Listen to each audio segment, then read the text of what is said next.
So now we're recording, and look, formally now that we're on record to welcome everybody. Great to see you, and I hope you enjoyed the adventure that is the advanced diploma in credit management.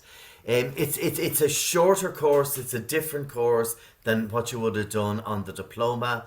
It's probably not as intensive from a work perspective, if you know what I mean. So, in terms of your notes, assignments, and all that kind of stuff, I'll go through what is required with you. I have produced a PowerPoint. You have to have a PowerPoint presentation at a meeting. Come on. So I have produced this for you. Let me see now.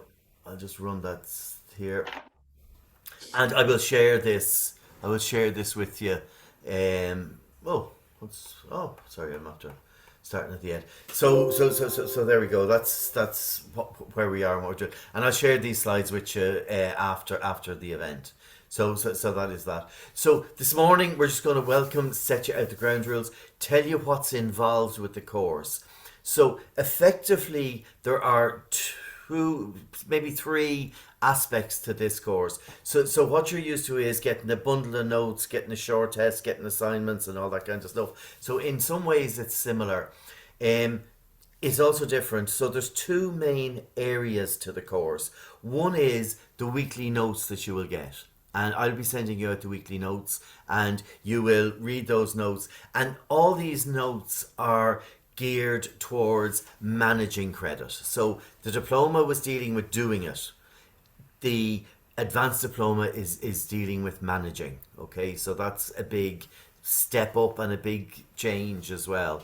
So we will go through. So there will be 10 sets of notes over the period, and you will do the notes, and we do have a short test for each of the set of notes that you have to complete and return. What's different in this, though, it is going to require some thinking. The second part of the course, we're calling it the practical credit management assignment. It's kind of like a mini thesis, where we want you to produce a body of work over the course of the semester. And we're starting today, and I'll go through the dates with you later. We hope to wrap it up before Christmas. So we're going to just pack the 10 weeks between now and Christmas. So it's not hanging over you. And I hope that you're going to learn loads. So on the practical, on the assignment, we're not going to say go off and write thousands of words on an assignment. It's a structured assignment, and it'll involve research and all the rest. And Paul Nolan, who has joined us, has been helping students with this for many years. I was trying to think. It's probably 15 now at this stage, isn't I'd it? say it is easily, yeah, yeah, You know, when you get to our age, you think, oh yeah, that happened 3 years ago. So we said, no, it was 15. And you went, yeah. oh yeah, maybe it was. Hey, that's a fact, we're getting old. So Reality check. anyway, for many years, so Paul Nolan, so Paul, what I'll do is I'll hand you over to Paul. You can go through the introduction, explain to them what's involved in this. Then I'll let you go and enjoy your weekend. And then I'll come back and go through the other details with everybody. Is that okay? Yeah, So I reckon that can probably 35, 40 minutes. That's yeah. 30 minutes starts now. Go on. I We all have I'll things be to through it then. Yeah. Okay. do. Thanks, Paul. Go, go, go. Thanks. Talk to you, Declan. Thanks. Thanks. I'll be here. I'll be here. Okay. Okay.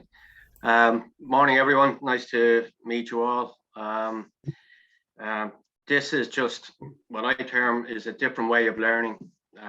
It's producing a body of work at the end of the semester that will be on record for the institute, for Declan Institute, and it's just to bear in mind that it may be students in 5 years' time might be looking reading your assignment, so it's a professional body of work, um, and my aim is to get you through it.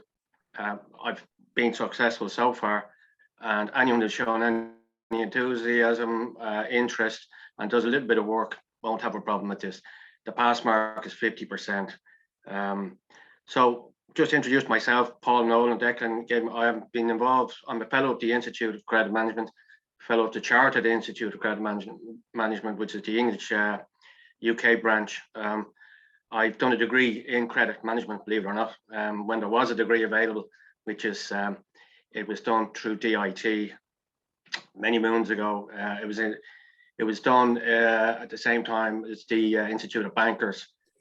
We had a specialised degree for credit management, so we're an endangered species. It was, for some reason or other, I don't know why, it was dropped after a while. So that was 4 years hard work back in the early 2000s, I think it was anyway, the early noughties, as they say.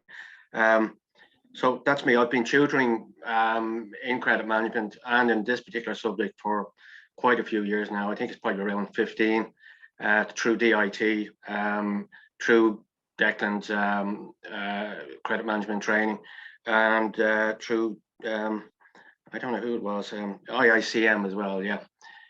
So without further ado, anyway, we'll crack on with this. I myself, I'm self-employed. I was employed for many years in some decent, half decent companies, DHL, Ericsson's, Securicor, and for the last probably 12 years, I set up my own company, AR Solutions, as in accounts receivable, and I do debt collection. So if ever you need or you feel the need for a debt collector, give me a call anytime. So as Declan mentioned there, now you're now moving from employee to manager perspective. So you've done all the groundwork, and now you're moving to hopefully to get a seat at the top table, to put all the stuff that you've learned in your previous semesters, all that to good use. So what you're basically trying to do is get yourself raise your profile, raise the profile of your profession, which is credit management, and to eventually get a seat at the top table where the important decisions are made. And this is the first step in that process. You need to be able to show, to get there, think of other things that you might normally think about in your day-to-day job, like how does credit affect the profitability of the business? You know, you probably don't have time to sit back and think about that, but you may have covered it already in one of your topics. And there was one acronym I always remember called FABLE, the cost of credit. Would you have touched that, or would you cover that at any stage? Yeah. Yeah, I think it's you know, the cost of credit, and it's FABLE. I think it's financing, how you finance access to credit, how it, you know, bad debts come into it as well. So there is a cost of credit, and it's important that we know that, and we know how to put a figure on that.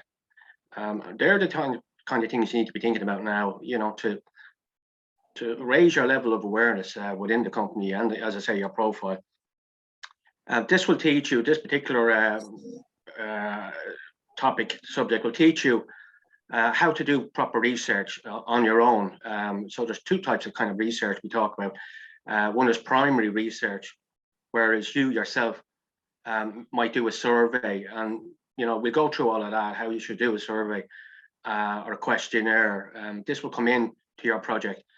And the secondary type of research would be where you research maybe journals or stuff on the internet or books or something like that, and see what people are saying. And the one thing you'll always do in research is have a questioning mind. The one thing about this project is that there's no right or wrong answers. What you're doing is you pick a problem, you pick a topic or a subject, you research that, and you come to conclusions at the end of the day. And it's work related, by the way, and I'll go through that now in a minute. So the whole idea here is to raise your awareness and that of your department by this process. And as I say, to get yourself into a position where, you know, the boss turns to you and he's looking for, like as Declan said, we're in a very uncharted waters here at the moment. Credit people are crying out from. So it's now our day has come. So it's important to latch on to that. And, you know, hopefully people in the thing, when they're talking about credit, when they're talking about cash flow, are going to come to you and say to you, guys, what are we doing? Or, you know, have we prepared? Do we have a plan? That's what it's all about. You need to get in there, and that's when you become involved, and that's when you raise your profile. I'm looking at this particular page here. It's on credit management project. You have your Declan, I think, sent you a file So I just wonder, have you got that? I'm going to run down through that. It has one there, purpose of the project. Can you all see that? Yep. Follow me, I'll just run through that page. There's only 2 pages to it. So the credit management project, this stage of the diploma is an opportunity to put all your learning into practice. And this is an assignment-based project. You are required to demonstrate how you have applied the knowledge gained on the course to your own work situation. You'll present a 6,000 word. Now it's a minimum of 6,000 words. It can be a bit more. We don't want any less. And I do want you to put, when you're doing it, use a word counter on your laptop or whatever. So 6,000 words is minimum. And it's not a huge amount. It's probably about maybe 20 pages. Okay. And I'll show you what the finished project looked like. And I'll send you a sample and email you a sample as well over the next week or so of what the finished project. It'll give you an idea of how it's structured, because there is a structure, and it's important to follow that structure, because that's how the points are awarded for this particular subject. You'll present a 6,000 word dissertation on an approved topic with the guidance and support of a qualified tutor. The project research and presented in a bound document in line with criteria set out below. I talk about a bound document. That's all I'm talking about. Can you see that? Just a plastic cover. Okay, it has, this is a recent one I had. So you just have the actual project, practical credit management project, your title, and your title will have to be approved by myself by the 5th of October. And then you have your list of contents. You have your main body then of your thing. There'll be a few graphs in there as well, hopefully. And then at the end, the last page, you have your bibliography, which is your reference points. So it's important if you pick up something on an article. Does anyone get a credit management journal? You don't get that, no. Okay, I get one. I have one here. I have one somewhere.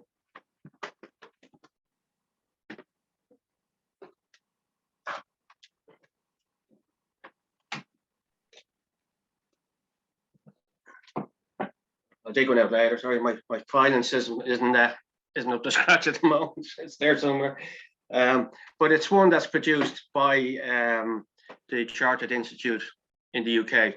So it's a monthly magazine, basically, on credit.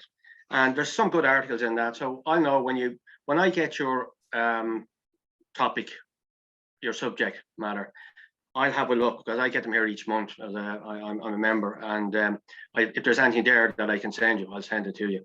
So it's important, anything, if you come across a book or anything like that, that you take down the reference. You take down what the book is, who the author was, and what date it was published. Mightn't seem significant, but at the end of the thing, you have to, if you quote someone, you have to give them proper credit for that quotation. So you reference it in the body of your project, and at the back you have a section called bibliography. And anything that you quoted, you have to put it down there. You list it all down there. This will all be explained. I have a couple of slides that I send. I think there's 3 lots over the course, so you'll get them every few weeks. As you move to the next stage of the project, I'll send you out stuff. So don't be afraid if you don't understand what we're going through here today. It'll all make perfect sense. I'll send you a copy of sample, and I'll also send you the notes. And if you have any questions, I'm always here to support you anyway. You can email me at any time. I'm not sure if you have my email address, but I'll certainly make sure that you have it by the end of this. If you want to email me, there's no problem.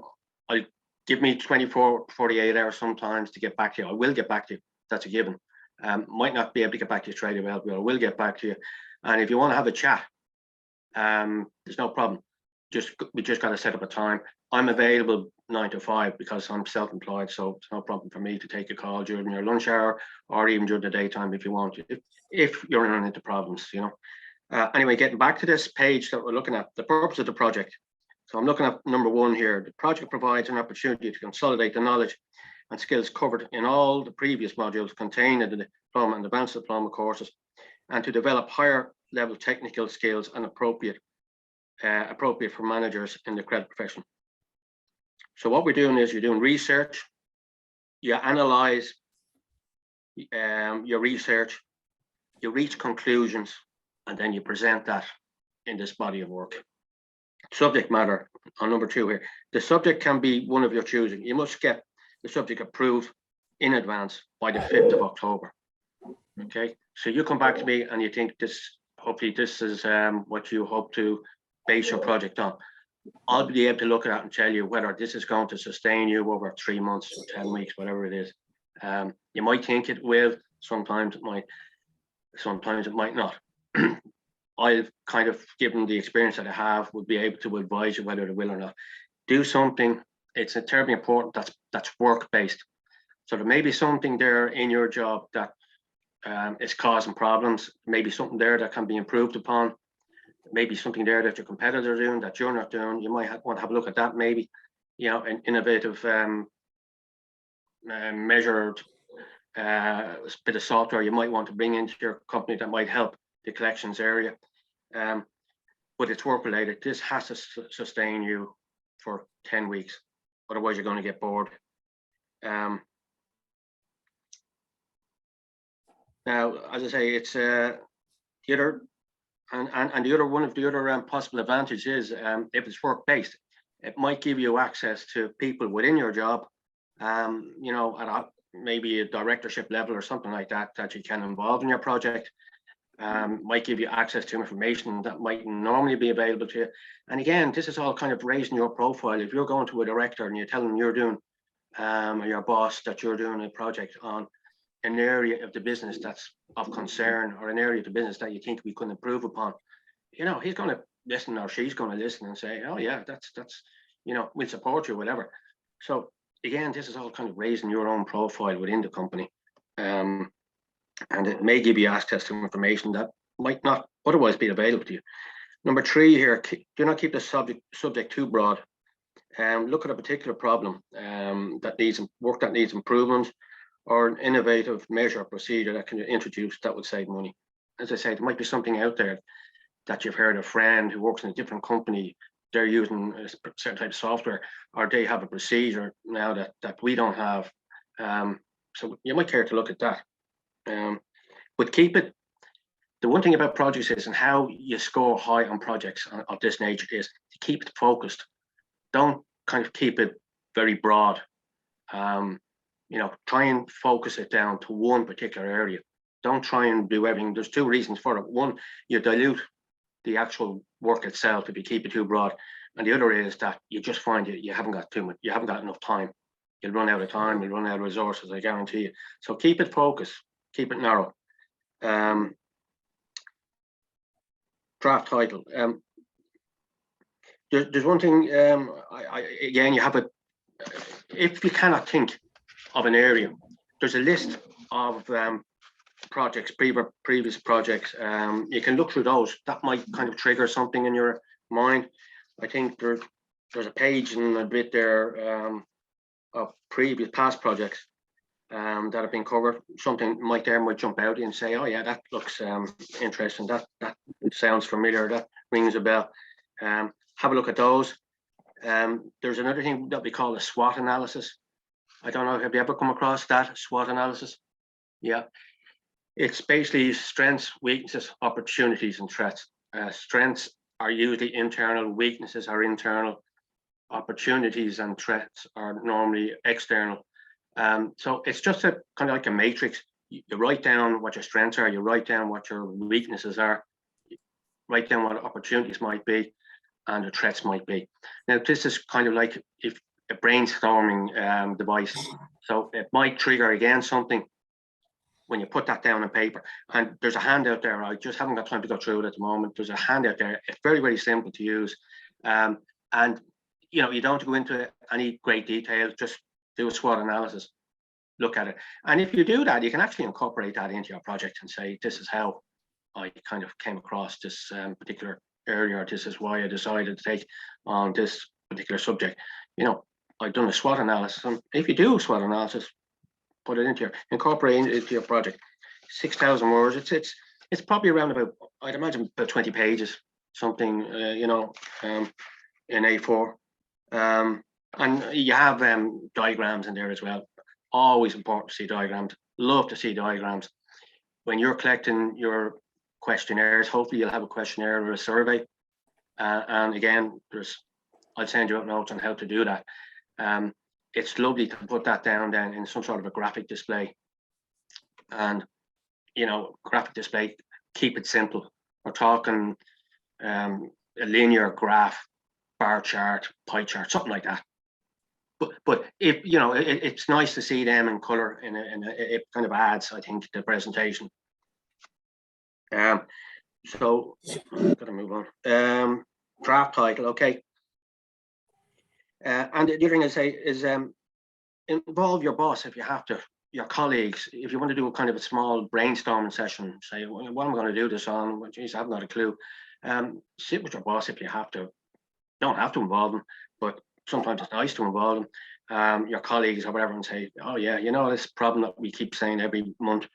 We have a load of unallocated cash on her, and we can never find out how it's coming from. Something like that, and say, okay, maybe that's something I could maybe base my project on. Involve other people as well, and the other reason, again, I say involve your boss, and I'm talking about kind of enhancing your role. There are 3 what they call attributes that for people who excel in their job. And this is an article I was reading a while ago, and there's 3 things that kind of stick out for people who really excel. And one is that they're interested in their job, which it's very important. If you don't just come in and sit like a machine from whatever time you work, and you have interest in other areas, interest in what happens in sales department, interest in what happens overall, interest in how the company is performing, that kind of stuff. So show interest in your job. People who are looking to improve. Now, I hasten to use the word ambitious. Ambition kind of has a positive and negative kind of tone to it. So, on the positive side, yeah, you're interested, you're looking to improve. So, if that job comes up, that you're applying for that job, that that you want, whatever. So show some sort of positive ambition. And the other thing is, the third thing is, they say, is people who are well trained, and that's what you're here about today. You're obviously going to improve your skills. You're going to get to the next level or whatever, and hopefully somebody's going to go on. This is only a stepping stone, and fair play to us all. I mean, it's hard to do this and keep a day job going at the same time. I've been there, I've done that, and I know how hard it is. But I guarantee you'll reap the benefits at the end of it. So stick at it, and don't let this be the end of it. Let this be the start of something bigger, a lot bigger. And go on, do a degree, do whatever. Do a master's. I'm a firm believer in education, third level education, and I've seen over my lifetime the benefits it has. Not just myself, colleagues, even my own children. I can see it. So terribly important. Now I'm just going to quickly run through the different sections of the project. So we've got, these are the ones that are on paper. This thing has to have some structure about it. Okay. So you have what we call your rationale. So that'll be your first section that you'll write about. Rationale will normally probably be a page and a half, 2 pages long. And this is just in essence, the reason that you chose this particular topic. What are you out to, you have a feeling about something, you have an idea about something. Why did you choose this? What are you hoping to prove at the end of the day? Outline the problem or your proposal. Before you do your rationale, I meant to say, and it's not in the notes there, I'd like to see some sort of maybe a paragraph or 2 on the background to your organization. Okay. Now, if you have to keep it confidential, that's fine. No problem with that. You can just kind of give me a broad outline anyway. You need to go into any particular detail. But I like to see some sort of a background. It kind of sets the scene for me when I'm going through these at the end of the day. Maybe even put in what your own position is, or some sort of an organizational chart or something like that, something that sets the scene before we get into the main body of it. So you have your rationale, then you have your investigation stage 1, which comprises of 2 elements. One is a strategy and one is a data collection. You can see it there. I'm on number 6 there. So your strategy is, as I mentioned, there could be, hopefully you'll do research on this. So you'll have, maybe you might do a survey, you might do a questionnaire, you might do your research, secondary research, reading articles, books, whatever. I mean, Declan is the author. There are several books on credit management. I'm sure there's loads of stuff there you can use. So it's why you've chosen that particular strategy. You might do an interview as well. That's important. Interview your boss, maybe a director, or maybe someone outside the organization who is an expert in the area that you're researching. Do that. And again, in the notes, I'll tell you how to base your research, how to base your interview, what type of questions you might ask. Could be open questions, could be closed questions, whatever. The one thing I will stress about your project is it has to be totally unbiased, your work. You might find that you're convinced that the problem why we're not collecting cash is because blah, blah, blah. You do your research, you look at what your research is telling you, you do your analysis, you come to your conclusions then in your project. And you might find when you get to the end of it that, no, that wasn't true at all. What I thought wasn't true. You might turn it upside down completely. There's no right or no wrong answers to this. All the marks are done for your research. So if you find that, at the end of the day, maybe you couldn't prove something, or maybe what you thought was the answer is not the answer, put that down. You won't be marked down for that. Actually, you might even gain a few points for that, because at least now you know, because of the research that you've done, that wasn't the real problem. That wasn't, the problem was maybe something else that you've come across. And it might be even that you're surveying people or you're questionnaire people, some of your colleagues or some other people in the institute or some other people who that are involved in credit management and other companies. So this is where you're learning. It's a kind of another way of learning, as we say.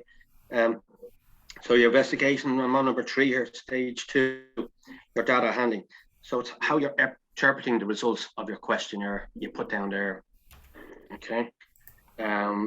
And I like to say, as I mentioned before, you might have a tabular form, you might have tables, you might have a graph of some sort. I like to see a graph. I like to see some sort. As I explained, the 3 basic types: the linear, the pie chart, and the bar chart. They'll do fine for this. And you might, as I mentioned before, you might have a combination of maybe an interview and a survey or something like that. So, you're not tied just to one. You might have 2, and that's fine.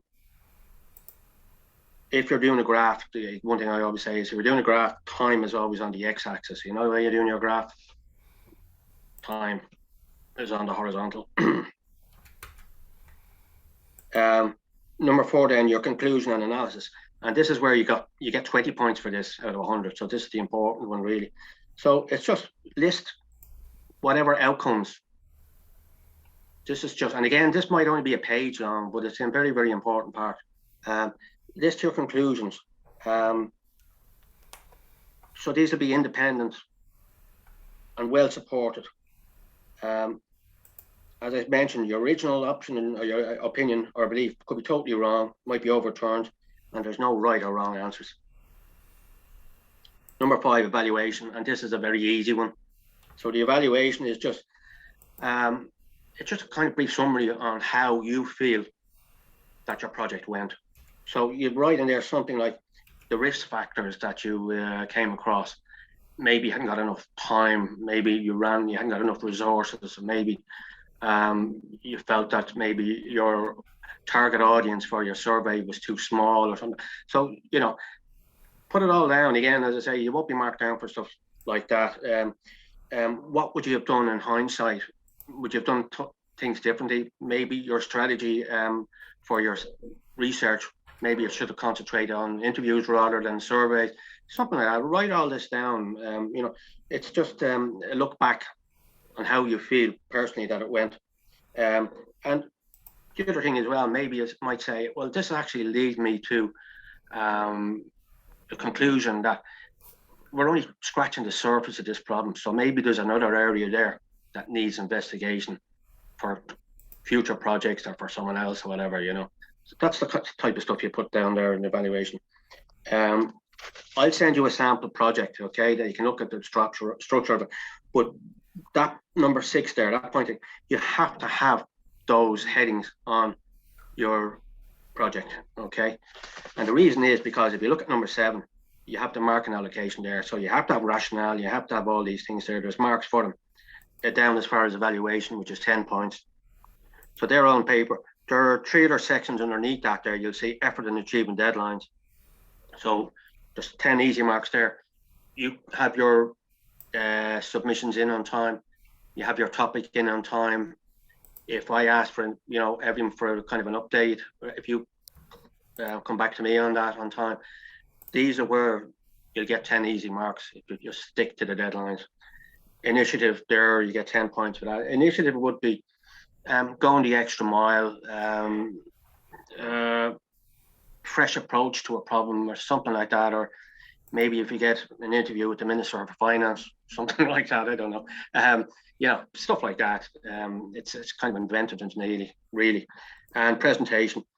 So there's a thing there I sent out about project writing. I don't have time to go into it, but you've got to look at that. Project writing is a professional work. So I want to stress that it's a professional piece of work. So just be careful of the language you use. There has to be a structure to it. The ideas have to flow. The whole thing has to flow from start to finish. So if you have, let's say you've done your survey and you want to write, which you will do on your survey, make sure any graphs that you have are contained within that text, and make sure you have a heading on each text, on each diagram or graph that you include. And then you write underneath that your piece on that particular graph when you're explaining how the figures you came upon them, whatever. So just keep everything together. It has to be logical, it has to be structured, and it has to flow. And just be careful of the language. You have to also, your bibliography, you have a section in there, a page there on plagiarism. In one sentence, plagiarism is passing off someone else's work as your own. It's fine, and it's expected that you will quote people. That shows that you've done research. It shows that you've looked at articles, you've looked at whatever, So when you're quoting someone, you make sure that you give them credit, okay? There's a way of doing that, and that's included in the last kind of section that I send out in notes, whatever. You've got your bibliography, as I said, that has to be at the back. So yeah, this is a professional piece of work, and it becomes kind of, I suppose, in one sense, the property of the institute, because people, future students, might well look at your particular project, and if they're doing something similar. I had a student once, and I was telling you, I done a degree, and we had to do a proper bound thesis, whatever, and it goes into DIT, and it goes into their library.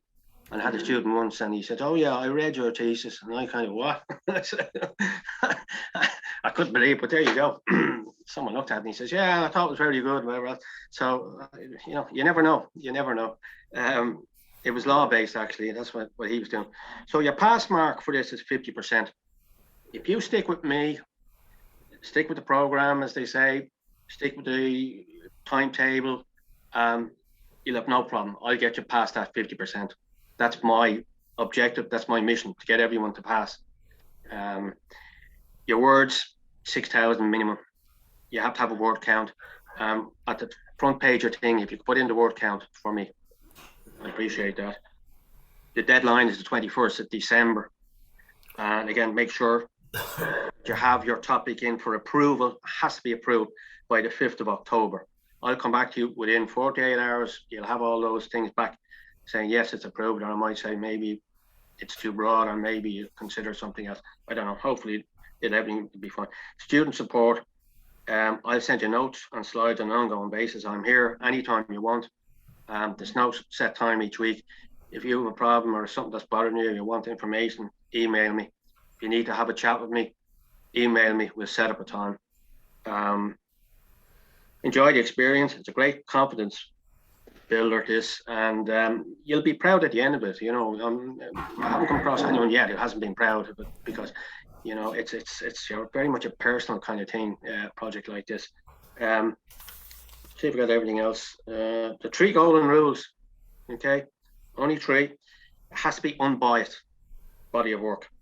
So your survey, your questionnaires, your interviews, no leading questions. They'll be in the notes. So you're not trying to guide someone to give a particular answer that you're looking for. It has to be totally unbiased. Okay. Pick something that interests you.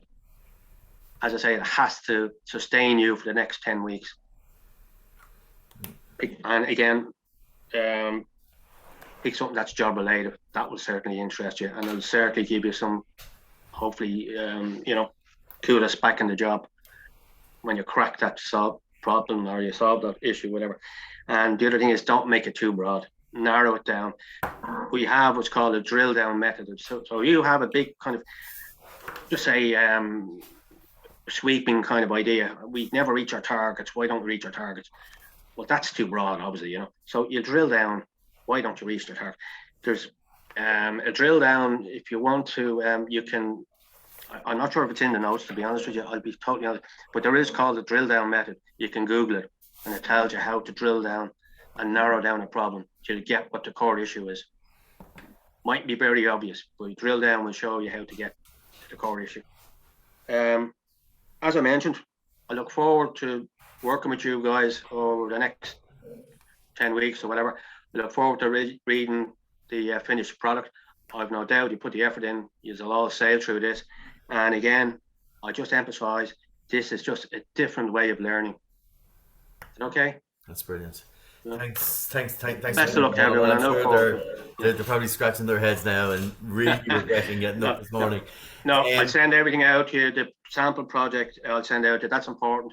And I showed you what the finished project looked like. We don't need anything. It's just a bound folder. Yeah. Okay. And if you're not sure, come back to me again. There's no problem. Yeah. Oh, look, and it's going to be a process. The other question I have for you, I know when we were talking at one stage, we spoke about maybe just getting back together again at the end of October, just to, even as a group, because it's a small group. So I think I've the 22nd of October in the diary. It's fine. I meant to mention that. Thanks, Declan. Yeah. It's important, because sometimes people find this. It'd be quite difficult to get a start on it. People just to keep the thing going might lack a little bit of motivation, a little bit of direction. And I always, again, Declan brought it up there, we'll have another session, a more practical session, when you've started your project, maybe in a month's time, and we'll review and see how things are going. We set in place the procedures for the next stage of it, and on the finished product as well. So we'll do an hour of that. What date again? Maybe you put that date in your diary. 22nd of October is the date I have. Yeah. Are we okay with that? Yeah, that'll be fine. Yeah. Okay. Great stuff. Paul, thanks a million. Thanks, Declan. Go and enjoy your weekend, and I'll go and. I'll see you at the Congress. Yeah, but really looking forward to that. Yeah. Really looking forward to that. And I'm looking forward to seeing my wife and family afterwards as well. Anyway, I will talk to you later. I can only imagine. Okay, have a great weekend, everyone. Thank you. Bye. Bye. Yeah, that is great. Yeah, so hopefully, look, again, not to be too daunted. I know when it's all coming at you like that, it's a step-by-step project. You'll get into writing, you'll get into the thing, you'll see the structure. It'll all sort of work out in the end. And we'll set up a group. I was thinking, and I'm not sure whether I'll regret this afterwards, because there's only half a dozen. Would we set up a WhatsApp group or something like that, just to share ideas with ourselves? Or with your permission, I can share when I'm sending out the notes. If I, rather than BCC everybody, I can send it to everybody, that you can interact with each other. Would that be? Yeah. Yeah, that'll be fine with me. Yeah. Yeah. Yeah, if you're okay, Derek. Yeah, Yeah. just sometimes, you're stuck on a question, and I don't know. Now you bother me at any stage, or Paul. We're happy to help. But sometimes you just want to bounce an idea off somebody else, and maybe because it's a small group, I'll share your email addresses with each other. WhatsApp. I did a WhatsApp group before, and 47 thank yous when I sent out a link to something, and sorry, phone beeping, and you're here, maybe I'm old fashioned or something. It drives me mad. Anyway, so that is that, and just while I think of it as well, um, Paul mentioned, and this has taken over my life at the moment, the world. I hope you've seen something about the World Credit Congress at this stage. I think, Derek, you're coming along, aren't you? Are you? Yeah, I'm not too sure yet. No, I'm not too sure yet. Okay. Because I thought somebody there. But as advanced diploma students, and the fact that we have 42 of the top credit people in the world going to be in the room, I think it's kind of important that you guys are there. So look, if you want to email me individually afterwards, it's the 11th and 12th of October, and I will organise complimentary tickets for you. How's that? Perfect. Thanks, Declan. Okay. Yeah. So now the only thing I will ask you is, because I hate like free things now, it goes against my religion, and just if you do get the ticket, please turn up. Because you're depriving somebody else of a place. And not only will we have the top speakers on credit, we'll be announcing the Credit Team of the Year awards. We'll be doing there'll be loads of activities around the camp. So it will be a great couple of days, all things credit. And so if you want, I'm not going to put you under pressure. If you would like to go for the 2 days, send me an email, and I'm prepared to do that for you. Where is it on, Declan? It's on in the Aviva Stadium in Dublin. It's a huge event. We'll be around 400 people at it. There's 35 exhibition stands showing all the latest technology, artificial intelligence, robots, all the stuff that we think is science fiction that's happening right now. We have robots negotiating payment plans with customers. Don't need people. This could be your staff shortage problem. Just program a robot to make the calls and chat to people, and they can chat to people and listen to them and respond and answer the questions. So it's all this kind of good stuff, and cash applications and open banking and all sorts of stuff. So there will be new stuff to learn, and I'm hoping now to have a gang of people there. Yeah, so Yes, look, brilliant. the offer is there, so that is that. So now we're back to so that is one half of it is the project, assignment, dissertation, whatever you want to call it. That is fine, and that'll be clicking away in the background. And then meanwhile, on a weekly basis, you will be getting notes, and there's some audio files and all sorts of other things that you'll be getting from me. And so I will send you out notes, and I say some of them are audio files, some of them are notes or whatever. Some of them are books, and we go through it all. There will be a short test based on each set of notes that you submit the following Monday. So it's the same thing as the diploma. You get your notes on a Monday, you send your short test back on the next Monday, and then you get your next set of notes and move on. So, and there is no final exam. So your 10 short tests, you'll have 2 assignments, and the major that Paul spoke to you about, they are the 3 elements of the course. So there's no final exam. We just put the marks for the 3 elements together, and then that's your advanced diploma. All right? Okay. So that is that. Oh, wow. Never put too many words on a slide. Yeah, here we go. I've just done it. So what we'll do, and again, this is just for your reference, I will email this out to you afterwards. So these are the 10 modules that you will be covering. And in terms of the management, so the first 4 modules, and you might be forgiven for thinking halfway through this course, is this a bloody credit management course, or is this a personal development course I'm on? I thought this was advanced credit management. Well, it is advanced credit management.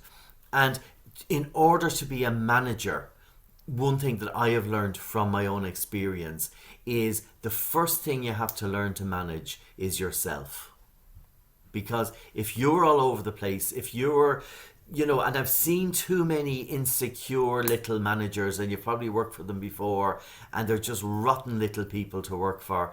And I want to make sure that the people who have been through this program do not become those rotten little, just they're just so afraid of being found out that they protect themselves from the world, and sometimes they're rude and curt and horrible and power hungry and all that kind of stuff, and that's all just to cover up their own feeling of insecurity. So what I want you to do is I want to get your head in the right place, and the first module looks at managing yourself, and I'll give you some ideas in terms of how you're going to do that, how you're going to just get this feeling of being in control. And look, you're not going to be in control all the time, that's a given. Of course, one of my favorite lines is how to make God laugh is tell him what you're going to do tomorrow. Yeah, so so there's things we do control and things we don't, and I suppose it's just knowing when to let go as well and walk away. So I'm hoping that through the self-management module in the first, I think these are audio files as well, to a large extent. Then we move into goal setting and achievement. So yes, it is sort of, because to me management is about goal setting.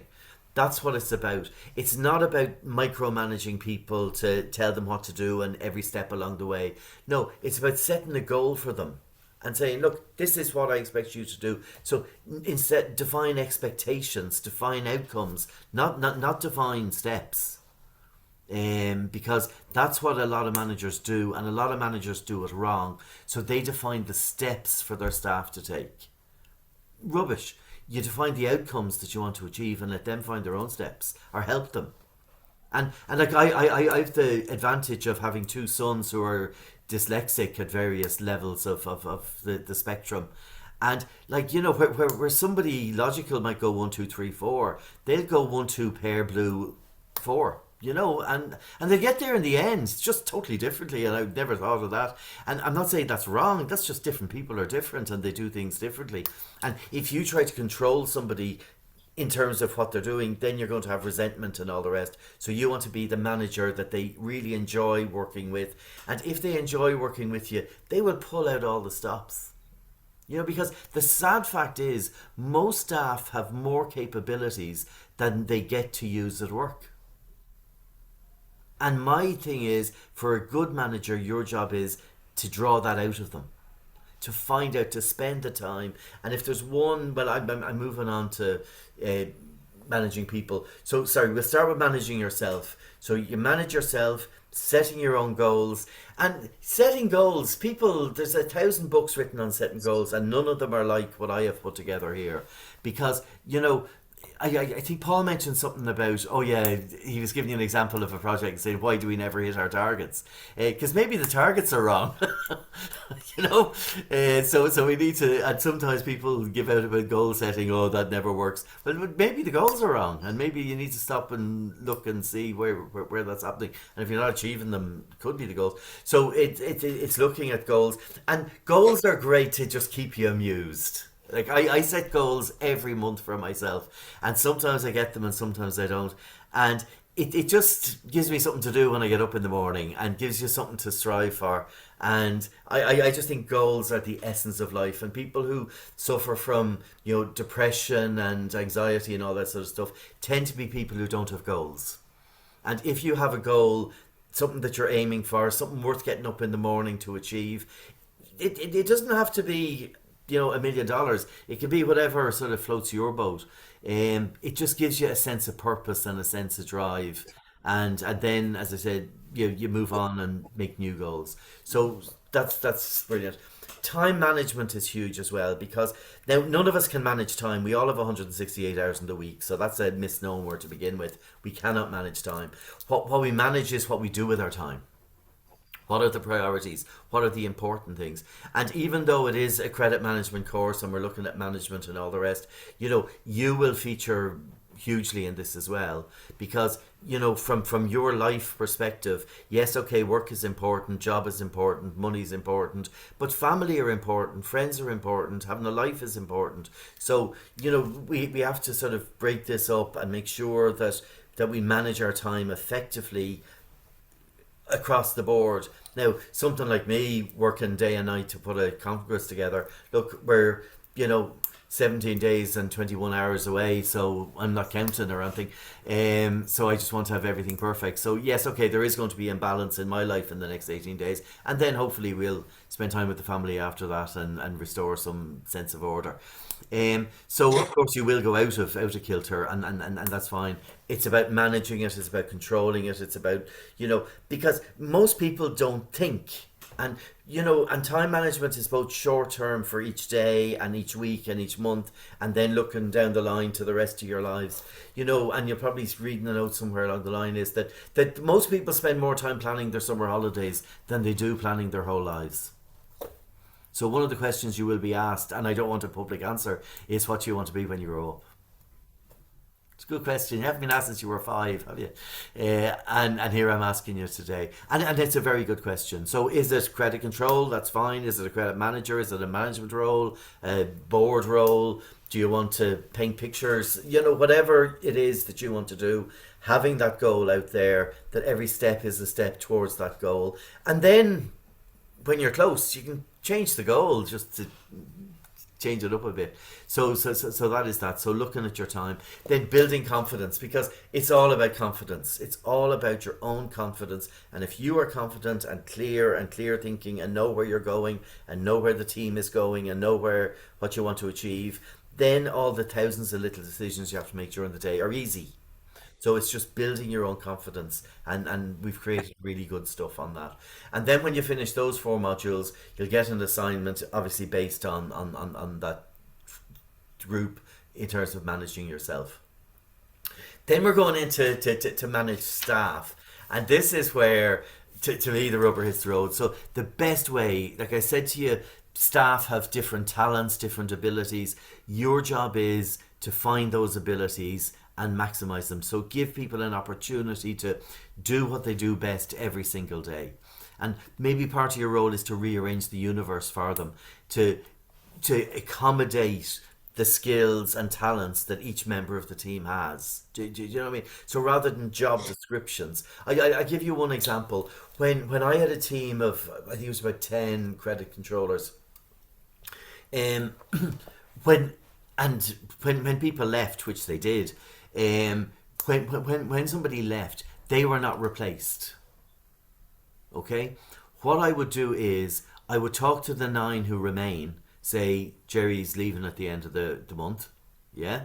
Now what I want you to do is go away, look at all the tasks that you're currently doing, list them in terms of the jobs that you love, the jobs that are okay, the jobs that are alright, and the jobs that you hate. Yeah? And then from the 9 jobs that people hated, I would create a job description for the person coming in. And you might think, well, that's very unfair because they get all the crap jobs. You see, there's people who are different. To me, doing spreadsheets would drive me around the bend. There's people who love spreadsheets. Yeah? There's people who checking detailed stuff. I had one guy, and he was well on the autistic spectrum, absolutely no social personal skills whatsoever, and was kind of like a sore thumb in the department, except when it came to posting and allocating cash. He did not miss one penny. Yeah? So yes, when you're a credit controller, you need to have personality and chat to people and talk to people. When you're sitting there posting and allocating cash, personality is less of a requirement. Accuracy and focus and seeing stuff, and this guy was just the best we ever had, and he got the admiration of the credit controllers who weren't as detailed orientated as him, and I think he felt really good. And the fact that he didn't have social skills didn't matter, because all the credit controllers were mad as brushes. So that's kind of an example of, to me, good management. Now, having said that, that element of good management happened, 10 or 12 years after I became a manager, I was probably the worst manager in the world at the start. So all the stuff that I'm going to teach you is stuff that I had to learn because I was so bad. I thought I was going to die when when I took over as a manager, so I was pretty bad. And I learned from experience. So and hopefully I can give you the benefit of the experience I have, that you can go and make different mistakes when you get into the management role. Is that all right? So that is that. I do have a book. Paul mentioned I have written books, and yeah, I am sad. So one of the books is called Happy Customers, Faster Cash. I'll send that out to you in time for that module. It's on collections. It's a different way of customer service and stuff. So we'll give you the benefit of that. Managing individuals, we'll go through the steps in terms of managing individuals, how to find their learning styles, their strengths, their weaknesses, all that kind of stuff, and not to exploit them, but to rearrange things for them that makes work just better. And even if you're not in a management position right now, by all means, see how you can bring some of the things that you learn on the course into your areas as well. And then I'm looking at team. So the management is managing individuals. Okay, people talk about leadership and management, and leadership is the big buzzword now in business. To me, leadership is nonsense. Okay, just to come clean on that one. And everybody's talking about leadership, and we want leadership skills. No, you don't. You want followership skills. There can only be one leader, or else we're going in 47 different directions. Yeah.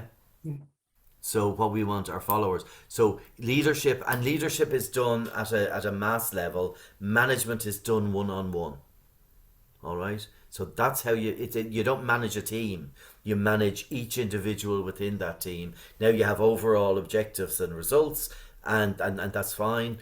You manage each individual. And I think if I had to bring the whole module on managing people down to one word, save you the next 10 weeks of toil, bring it down to one word, I would bring it down to care. Care about your people. And if you care for them as individuals, then the work gets done. Yeah, same way as people paying people they like, people work for people they like as well, and who challenge them. And we're not going to be as softies either. We have a job to do. We have to do it. Now get on with it.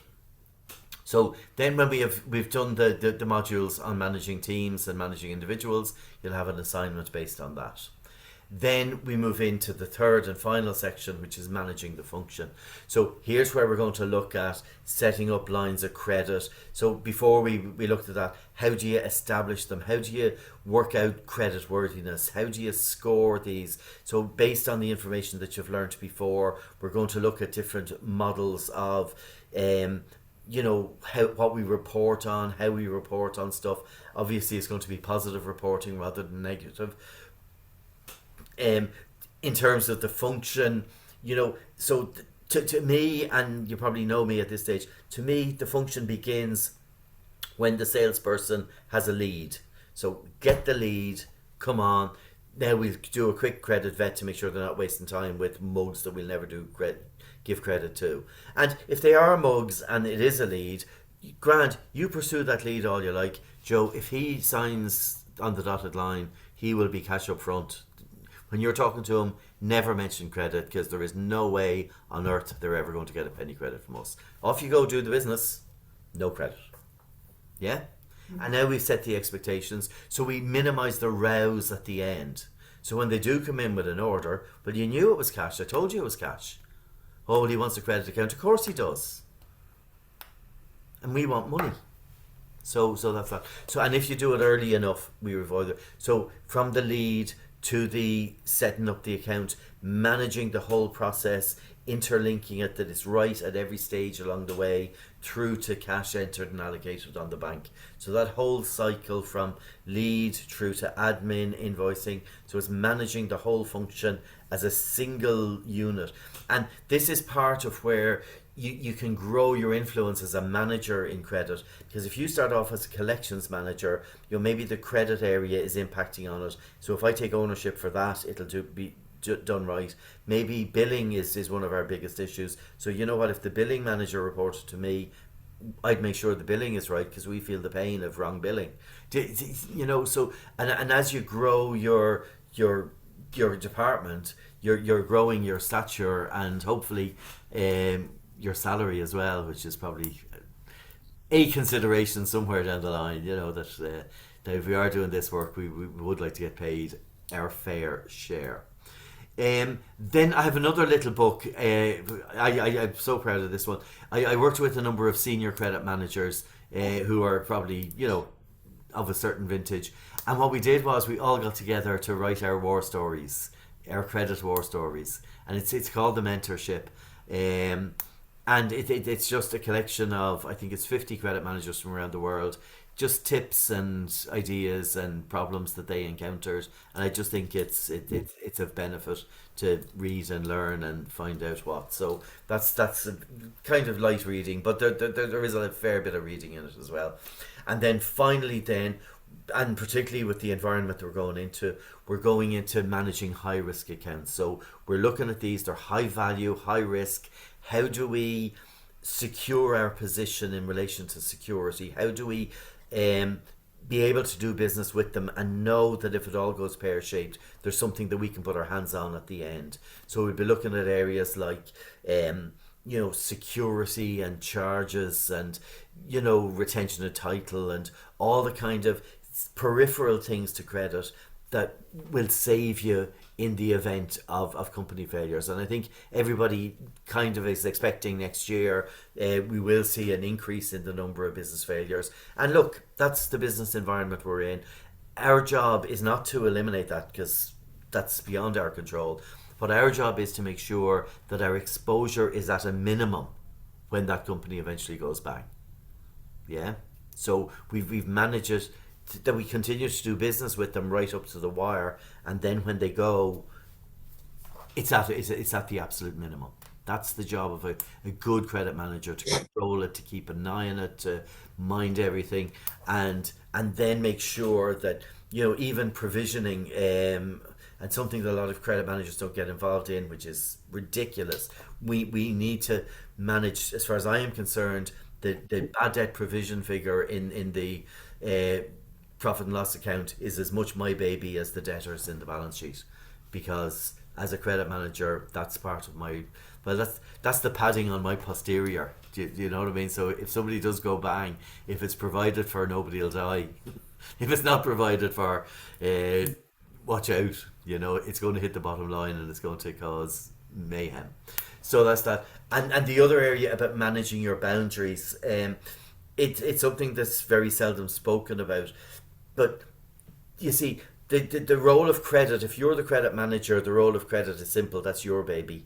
The role of sales is simple because they sell stuff. The role of marketing is simple because they market stuff. Distribution, deliver stuff. You know, they all do their own jobs. Where the conflict comes is at the boundaries. Are you with me? So where credit meets sales, where credit meets operations. So who does what, where, when, to make sure that it's interlocking and not the cause of hassle and problems and all that kind of stuff. So we're not going to take on everybody's problems. We need to have different departments and everybody's clear what they do and how they do it. So that's the 10 modules. We usually build in more breaks, but I thought, lads, you know, just that it's 10 weeks from now, let's see if we can wrap it up before Christmas. Why the hell not? I know the 19th of December, you say, Declan, I'll be partying then. And you know what, lads? If you don't get the 10th short test back to me till the 4th of January, I'm not going to dock you marks. Is that okay? So, look, we realise that is reality. This is aspirational. If you're away on holidays for a week, just let me know and catch up the next week. You'll be fine. You know, and because it's a small group, we can manage that. But I will be sending those out on those dates to you. That's the dates you send them back, which is fine.